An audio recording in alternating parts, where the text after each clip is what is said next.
So I don't know what's going on with the mainstream media, but they're either knowingly doing propaganda for Bloomberg or, unknowingly doing it, but they're doing propaganda for Michael Bloomberg. There's no doubt about that. So take a look at this article. This is just one example of many.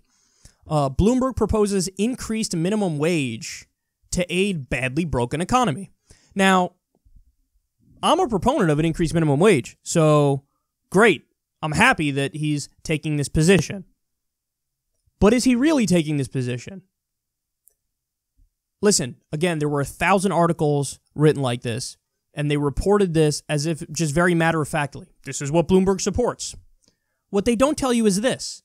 His position very recently was not the position he says he has now. Watch. And you don't solve the problem, as the populists would argue, by taking things away from the rich. You solve the problem by giving opportunity to everybody and by creating jobs. And some of these things, I think, some of the policies are misguided. I, for example, am not in favor, have never been in favor of raising the minimum wage.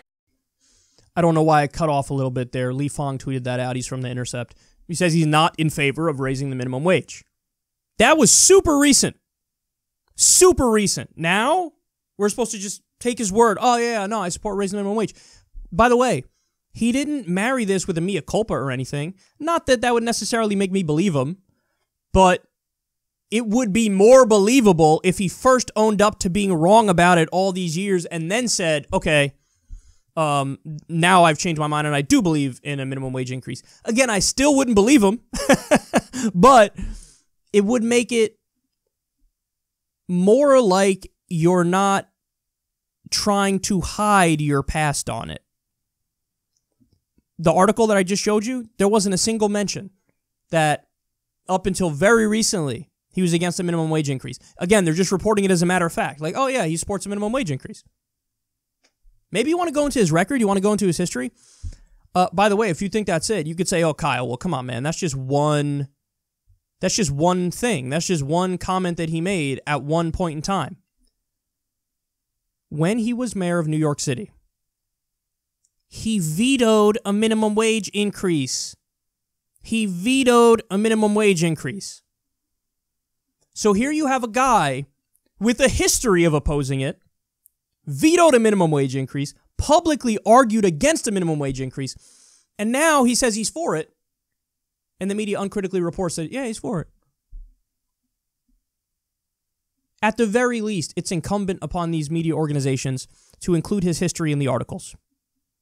At the very least, you have to say, he says this now, but by the way, here's a clip of him saying he's against raising the minimum wage very recently, and here's the story about how he vetoed a minimum wage increase when he was mayor of New York City.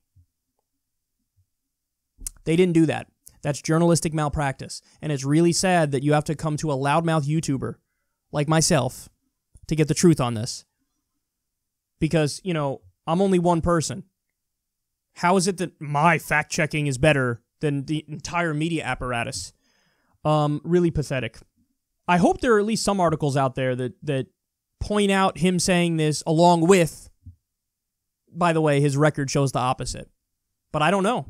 Every article I saw on it, and I saw 2 or 3, no, it was, matter-of-factly, yeah, he wants to raise the minimum wage. And then there is, if you want to get, conspiratorial about it, it is absolutely possible that these networks, Michael Bloomberg makes them very wealthy. Michael Bloomberg did over $100 million in ad buys. Where does that money go? It goes in the pockets of the networks. So he's flooding the airwaves with money, just absolutely bombarding, carpet bombing the airwaves with ads and raining money on these news networks.